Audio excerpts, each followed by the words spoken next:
In the Scottish Highlands, where hatreds are as old as the hills, men die easier than feuds. Where clan fights clan, only one hatred can unite them, their hatred of the English.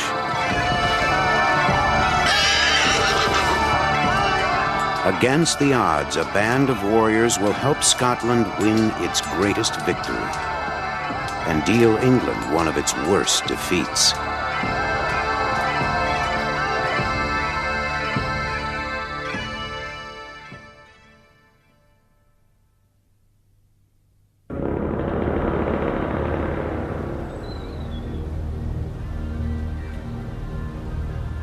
As the 14th century dawns, Scotland is at war with itself.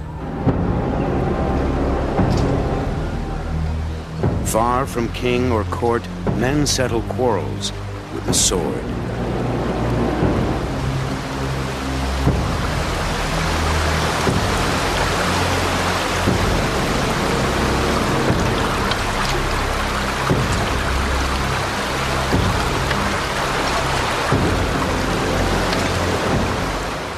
Clan MacDougall has taken arms against its rival, the Campbells. Their goal, the most prized possession in this bleak land.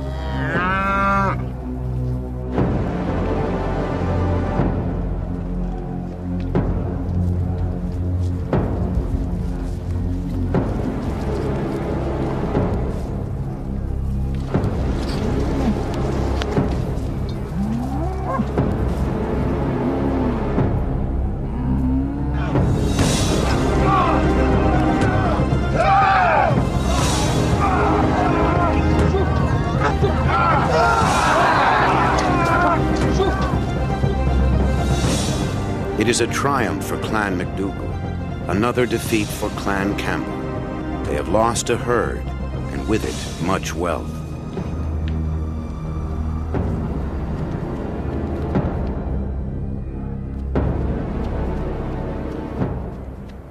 As the Campbell survivor flees for home, misery is a familiar companion. Once more, his clan has been beaten by their age-old enemy. An insult they won't be quick to forget. But revenge will come sooner than they expect from an unlikely quarter.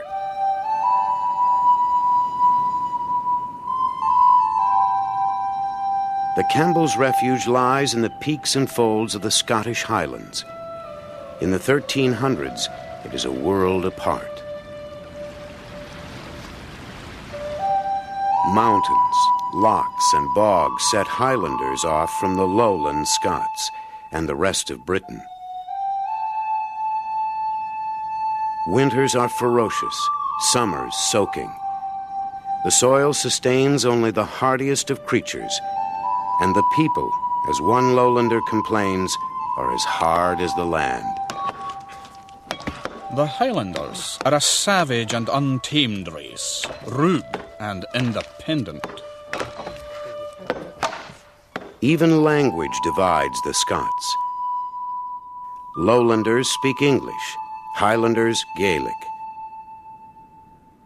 All they have in common is a king. But to the Highlanders, marooned in their mountains, he is a distant figure indeed. For the Campbells of Argyll in the Western Highlands, their own strength is their only protection against their powerful neighbors, the MacDougalls of Lorne. United in hardship, families cling to the sturdiest rock in the land, the clan. At the heart of Clan Campbell stands Innisconnell Castle, home to their chief, Sir Neil Campbell. In Gaelic, clan means the children. Within Clan Campbell, many families live as one, sharing a common name.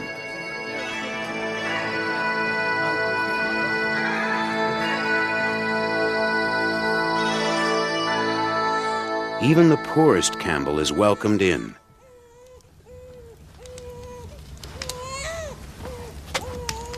Parted from his mother, he is raised in another household to ensure his ties to the clan will be the stronger bond.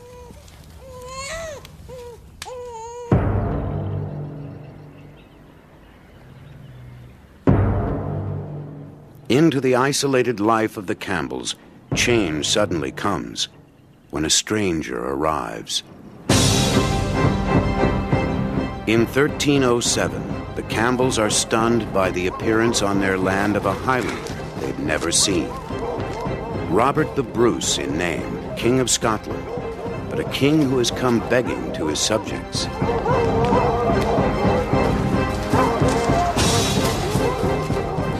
He is a fugitive, charged with the murder of a rival for the crown. His pursuers are his victim's kin, none other than the Campbells' old enemy, the MacDougals. The Campbells need no other reason to help their king.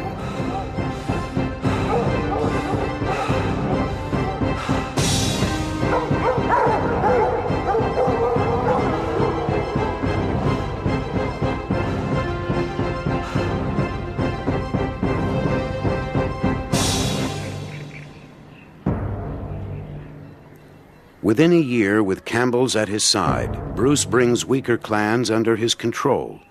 One by one, they flock to his side.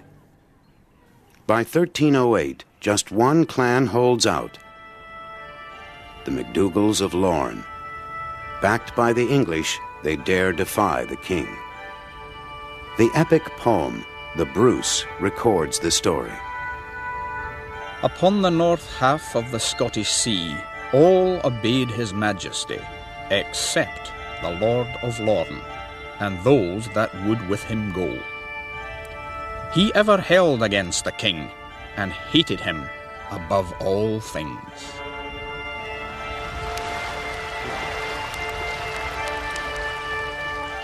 With an old score to settle, the Campbell chieftain summons his men. Their ranks are swollen by broken men. Outlaws from their own clans, they have found a new home with the Campbells. Every man, Campbell by birth or by bond, will share the dangers of battle and the spoils.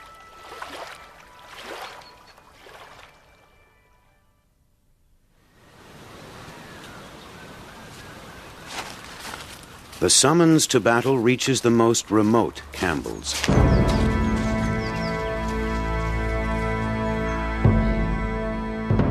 It's a 2-day march to his chief's castle, yet the Highlander travels lightly.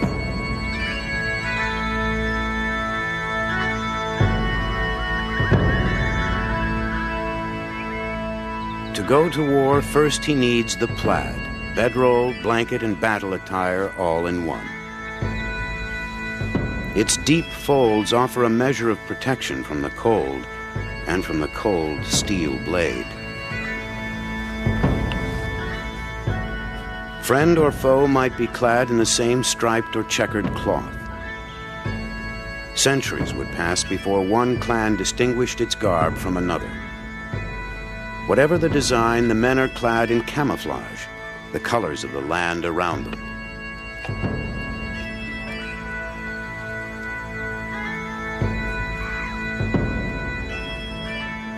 The poorest Campbells wear a lin, a plain linen shirt coated with grease or fat to make it waterproof. A small leather purse or sporran hangs from the waist. For most of the year, from his mid-thigh to his feet, the warrior wears nothing at all. In the bitter cold, Highlanders earned their lowlands nickname, Redshanks.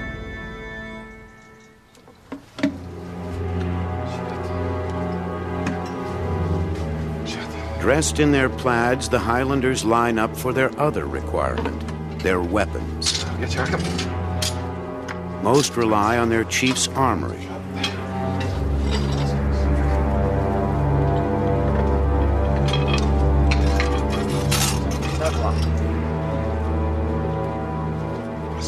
Fired by the chance for revenge and a share of the MacDougall riches, the Campbells strike out into enemy territory. Lorne.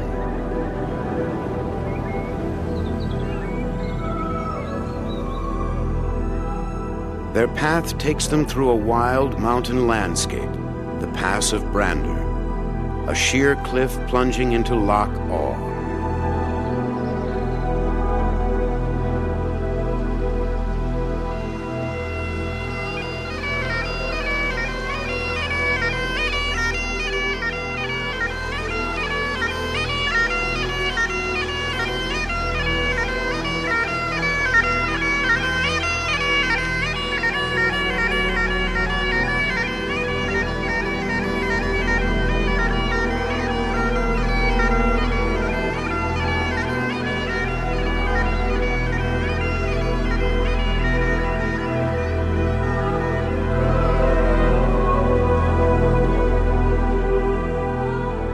Unopposed, the Campbells confidently marched deeper into hostile terrain.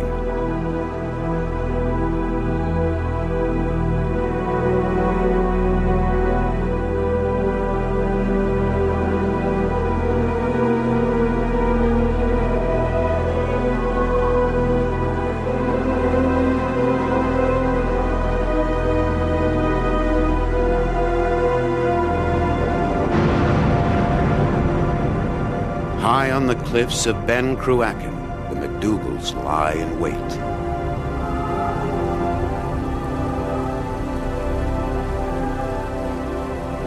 The king and his men held their way, and when the pass had entered they, the folk of Lorn on high, upon the king they raised a cry, and shot and tumbled on him stones, both great and heavy, upon their heads.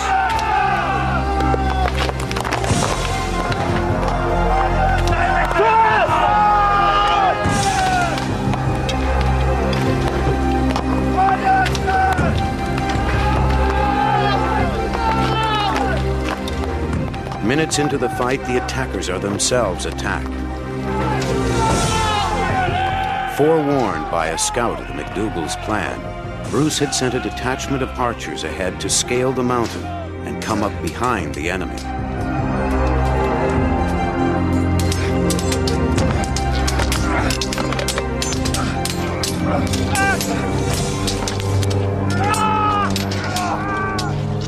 The MacDougalls find themselves fighting on two fronts.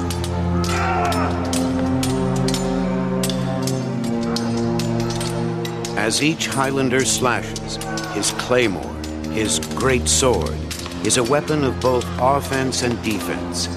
His hands are protected behind sturdy guards, sloping toward the blade.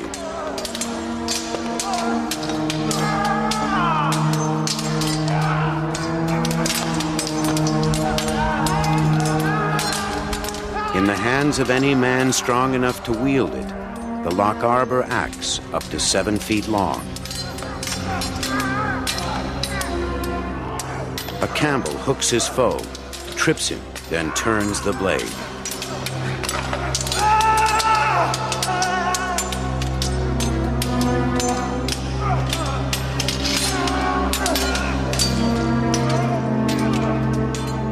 When fighting is too close for swords, men reach for their dirk, a foot-long dagger honed razor sharp.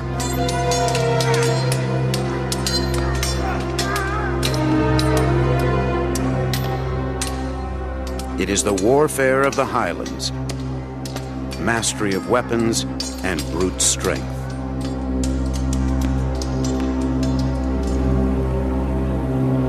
The Campbells turn ambush into victory. Now they fan out across Lorn, seizing cattle and land. The rest of the MacDougalls escape south toward England.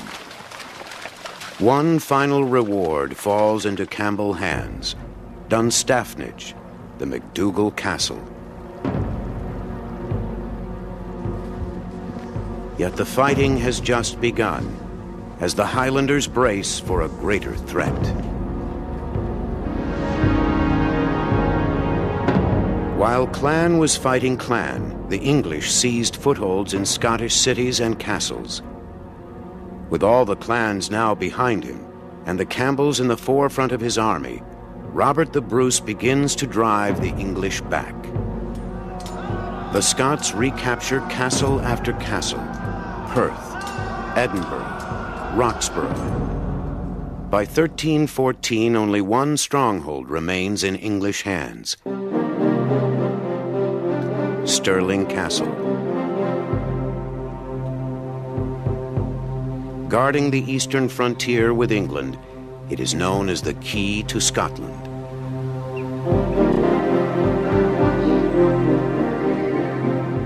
Clans from all over Scotland stream to Bruce's side.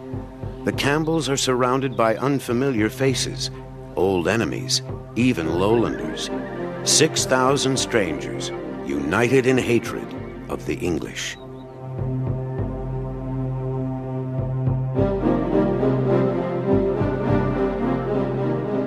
Against them, Edward II, the English king, sends a force 3 times their number. It won't be a fair fight. The English have the advantage of armored knights. The Scots can afford nothing like them. Such horses cost a fortune. Upon them rides another fortune in armor and weapons.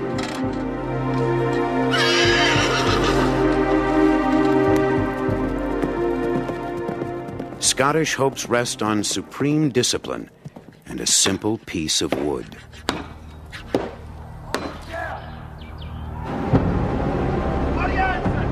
It is a new formation, the Schiltron, or shield troop, a phalanx armed with shields and axes and 14-foot pikes. Even an armored horseman would hesitate to approach this forest of steel. And at full charge, horse and rider would be impaled.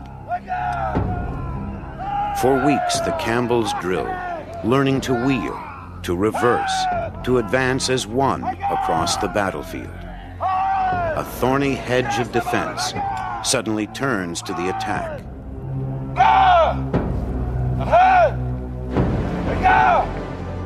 It is a new discipline for the Campbells, a far cry from the unruly warfare of the Highlands, and a surprise for the English when they reach Stirling.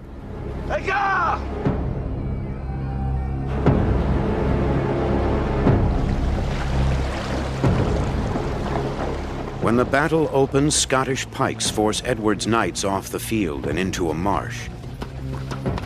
His horses and his attack bogged down. Camping in the marsh, Edward plans to retake the field the next day and crush the Scots under 1,000 hooves.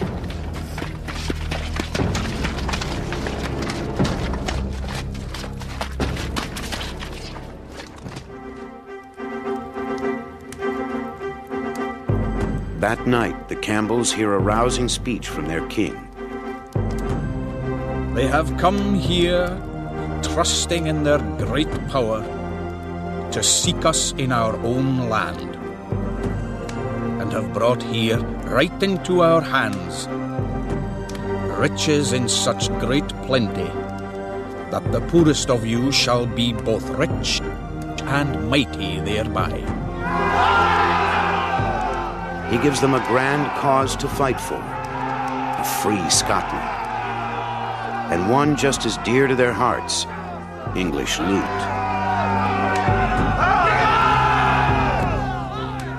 While the English sleep, the Highlanders gird for battle.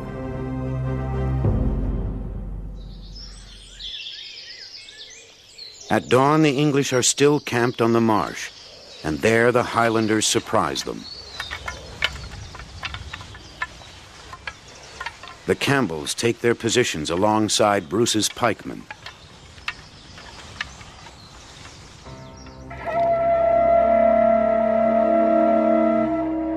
To the sound of bullhorns, Bruce leads his Schiltron forward.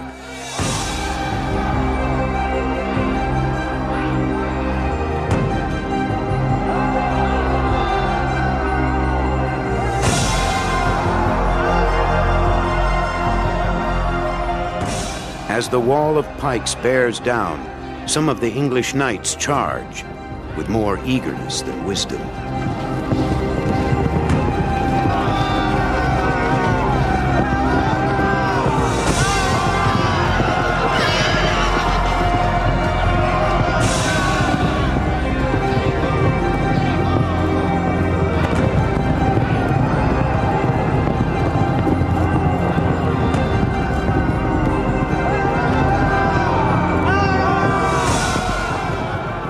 confusion of battle, the English archers, the teeth of their army, are trapped at the rear, useless, unable to fire without hitting their own knights.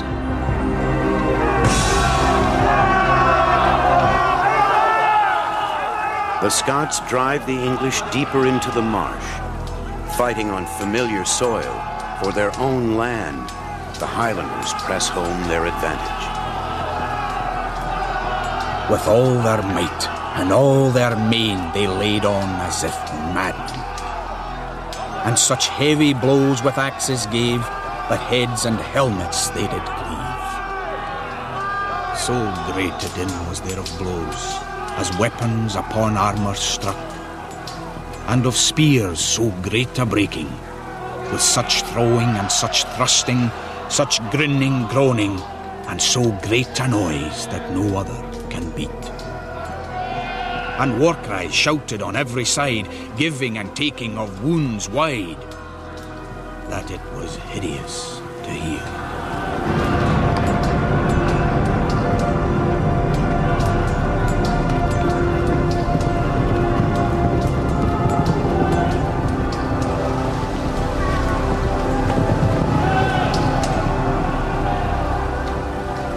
So many horses and knights lay drowned, it was said, that a man could pass over the stream called the Bannock Burn without wetting his feet.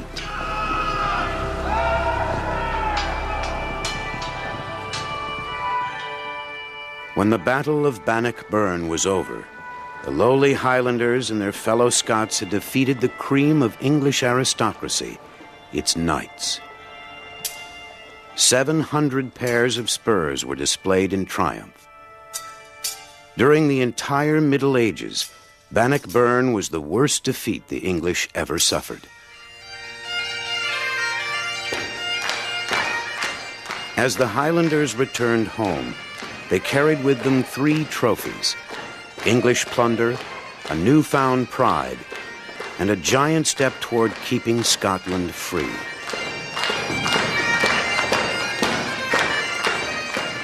Yet the war wasn't over.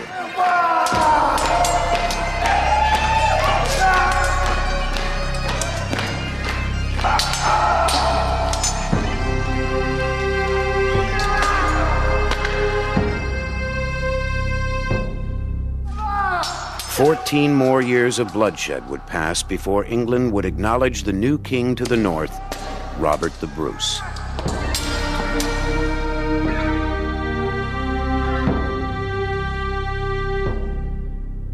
His friends and allies, the Campbells of Argyll, would become one of the most powerful clans in the Highlands for their part in freeing a nation, Scotland.